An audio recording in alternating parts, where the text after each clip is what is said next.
Hello दोस्तों, true knowledge में मैं मंटू आपका स्वागत करता हूं। दोस्तों, मैं आपके लिए फिजिक्स भौतिकी का एक सब्जेक्ट लेकर आया हूं। टॉपिक है विषय प्रवेश। जैसे आप भौतिकी में प्रवेश करोगे, क्या जानोगे? सबसे पहले वो जानो। इंट्रोडक्शन है भौतिक विज्ञान की वह शाखा जिसमें स्थिर अवस्था में आवेशों का अध्ययन किया जाता है। स्थिर वैद्युतिकी इलेक्ट्रोस्टैटिक्स कहलाता है। ईसा से लगभग 700 वर्ष पूर्व एक ग्रीक दार्शनिक थेल्स ने सर्वप्रथम यह पाया कि जब अंबर को बिल्ली के खाल से रगड़ा जाता है तो उसमें कागज के छोटे छोटे टुकड़े को आकर्षित करने का गुण आ जाता है। ठीक इसी प्रकार सूखे बालों में कंघी रगड़कर कागज के छोटे छोटे टुकड़ों के पास लाने पर कागज के टुकड़े कंघी की ओर आकर्षित होने लगते हैं। इस प्रकार के गुण अनेक पदार्थों में पाया जाता है। ग्रीक भाषा में अंबर को इलेक्ट्रॉन कहा जाता है। दोस्तों, इसे याद रखें, ग्रीक भाषा में अंबर को इलेक्ट्रॉन कहा जाता है, जिससे वैद्युत इलेक्ट्रिसिटी शब्द की उत्पत्ति हुई। थेल्स के इस अवलोकन के बावजूद लगभग 2000 वर्ष तक इस दिशा में कोई भी महत्वपूर्ण विकास नहीं हो सका।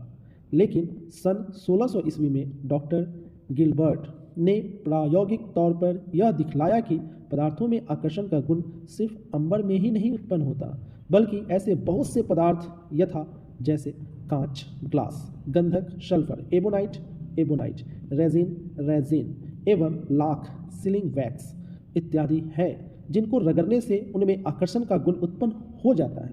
क्योंकि इन पदार्थों में आकर्षण का गुण घर्षण के कारण उत्पन्न होता है, जिसके कारण इसे घर्षण वैद्युत फ्रिक्शनल इलेक्ट्रिसिटी, एस्थेटिक वैद्युत स्टैटिक इलेक्ट्रिसिटी कहा जाता है। जिसका मुख्य कारण यह है कि ऐसे वैद्युत का स्थानांतरण नहीं होता। सन 1646 ईस्वी में सर थॉमस ब्राउन ने पदार्थों के ऐसे गुण का नाम वैद्युत रखा। थॉमस ब्राउन ने ऐसे गुण वाले का नाम वैद्युत रखा। प्राचीन काल में कांच में उत्पन्न आवेश धन आवेश विट्रियस के नाम से जाना जाता था। प्राचीन काल में ऐसे जो आवेश थे उसको विट्रियस के नाम से जाना जाता था, क्योंकि लैटिन भाषा में विट्रियस का अर्थ कांच होता है। एवं अंबर पर उत्पन्न आवेश ऋण आवेश रेजिनस के नाम से जाना जाता है। ऋण आवेश को रेजिनस के नाम से और धन आवेश को विट्रियस के नाम से जाना जाता है, क्योंकि अंबर एक प्रकार का रेजिन होता है। जब घर्षण से वैद्युत उत्पन्न की जाती है तो रगड़ने वाला पिंड एवं रगड़ी जाने वाली पिंड दोनों एक समान परिणाम के वैद्युत आवेश उत्पन्न करते हैं या होते हैं। लेकिन उत्पन्न आवेशों की प्रकृति दोनों पिंडों पर एक दूसरे के विपरीत होती है।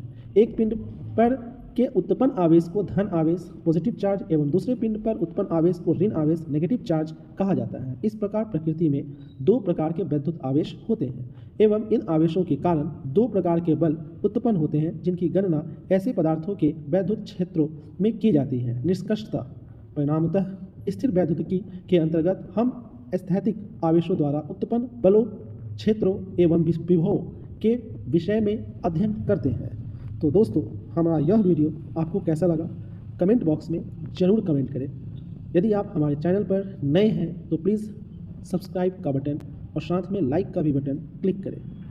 Thanks for watching my videos.